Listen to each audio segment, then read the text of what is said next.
வணக்கம். கேடி ஒட்டாவா என்ற இந்த சேனலுக்குரிய இப்பதிவினை முதற்தடவை பார்ப்பவர்கள் அல்லது ஏற்கனவே பார்க்கத் தவறியவர்கள் சப்ஸ்கிரைப் பண்ணி பார்க்கும்படி தயவுடன் கேட்டுக்கொள்கிறேன். அத்துடன் இப்பதிவு உங்களுக்கு பயனுள்ளதாக இருந்தால் லைக் பண்ண, ஷேர் பண்ண, கொமெண்ட் பண்ண மறந்து விடாதீர்கள்.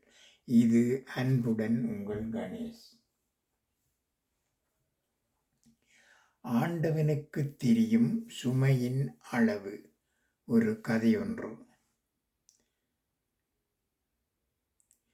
பகவான் கிருஷ்ணரை மிகவும் நேசிக்கும் பெண்ணொருவர் ஒரு நாள் துவாரகையில் அவரிடம் சென்று, உன் விருப்பப்படி நடந்து கொள்வதை தவிர எனக்கு வேறு மகிழ்ச்சி எதுவுமில்லை கிருஷ்ணா, உனக்கு நான் என்ன செய்ய வேண்டும் சொல் என்றார். அடிப்படையில் இவள் மிகவும் ஏழை, தாய் தந்தையர் யாரும் கிடையாது. கிருஷ்ணர் தன்னிடம் ஏதாவது பக்தி பூர்வமாக கேட்பார், அதை செய்யலாம் என்று கருதித்தான் அவள் கேட்டாள். ஆனால் கேட்டது அந்த மாயாவியிடமாயிற்றே. அவன் சும்மா விடுவானா? அந்த பெண்ணிடம் அவள் அதிர்ச்சியடையும் விதம் ஒரு கோணிப்பையை கொடுத்து, நான் எங்கெல்லாம் செல்கிறேனோ அங்கெல்லாம் இதை தூக்கிக் கொண்டு வா, அது போதும், நம் கண்களைத் தவிர வேறு யார் கண்ணிற்கும் இந்த கோணிப்பை தெரியக்கூடாது என்கிறார். வேறு எதையோ எதிர்பார்த்த அந்த பெண்ணிற்கு கடும் அதிர்ச்சி. கிருஷ்ணர் இப்படியொரு அழுக்கு சாக்கு மூட்டையை தருவார் என்று அப்பெண் எதிர்பார்க்கவில்லை. அவருடனே தூக்கிக் கொண்டு நடக்கும் அளவிற்கு அதனுள் அப்படி என்னதான் இருக்கிறது என்று பார்க்க அந்த பெண்ணிற்கு ஆசை. ஆனால் கட்டுக்களை அவிழ்த்து பார்க்க முடியாதபடி மிகவும் பலமாக அது கட்டப்பட்டிருந்தது. எனவேதான் அதற்குள் என்ன இருக்கிறது என்று பார்க்க பகவான் விரும்பவில்லை என்று தெரிந்து கொள்கிறாள் அந்த பெண். திறந்து பார்க்கும் எண்ணத்தை மாற்றிக்கொண்டு கடவுளின் கட்டளைப்படி அதை தூக்கிச் சுமந்து அவர் செல்லுமிடமெல்லாம் செல்கிறாள். நேரம் செல்ல செல்ல ஒரு கட்டத்திற்கு மேல் அவளால் அந்த மூட்டையை தூக்க முடியவில்லை. கிருஷ்ணா, உன் கட்டளையை எதிர்பார்த்து உனக்கு பணி செய்ய வந்தேன். நீ என்னடாவென்றால் சுமக்க முடியாத ஒரு அழுக்கு மூட்டையை என்னிடம் தந்து விட்டாயே. கருணைக் கடலுக்கு இது அடுக்குமா என்று கோபித்துக் கொள்கிறாள். உன் பலவீனத்தில் என் பலன் அடங்கி இருக்கிறது, கவலைப்படாதே. உன் பக்கம் நான் இருக்கிறேன். தைரியமாக நான் கூறும் வரை சுமந்து வா என்கிறார் கிருஷ்ணர்.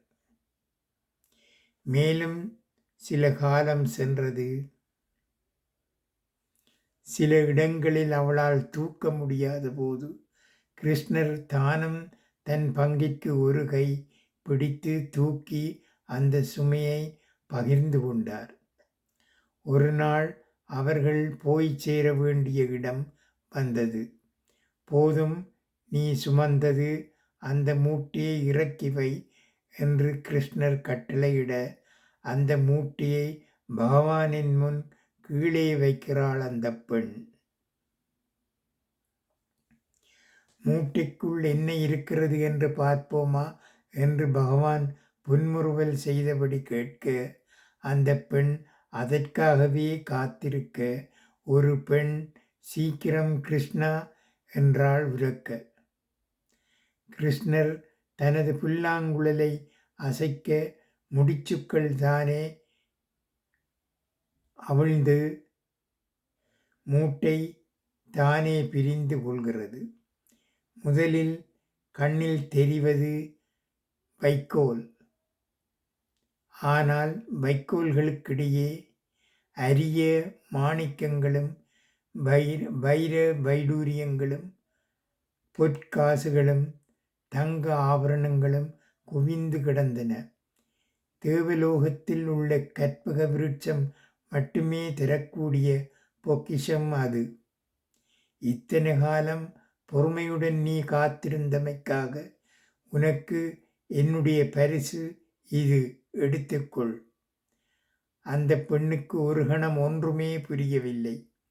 அதிர்ச்சி இன்ப அதிர்ச்சியாகி கண்களில் நீர் பெருக்கெடுத்து ஓடுகிறது. கிருஷ்ணா, என்னை மன்னித்து விடு என்று அவர் காலில் விழுகிறாள்.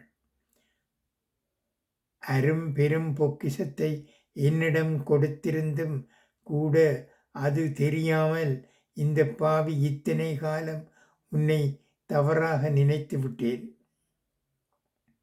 உன்னை சந்தேகிக்காமல் உனது நோக்கத்தை புரிந்து கொண்டு நான் இருந்திருந்தால் இந்த பொக்கிஷத்தின் பாரம் எனக்கு சுமப்பதற்கு இன்பமாய் இருந்திருக்கும். புலம்பியிருக்கவோ புகார் செய்திருக்கவோ மாட்டேன் என்று அவள் உருக, கிருஷ்ணர் தனக்கே உரிய சிரிப்பை உதிர்க்கிறார்.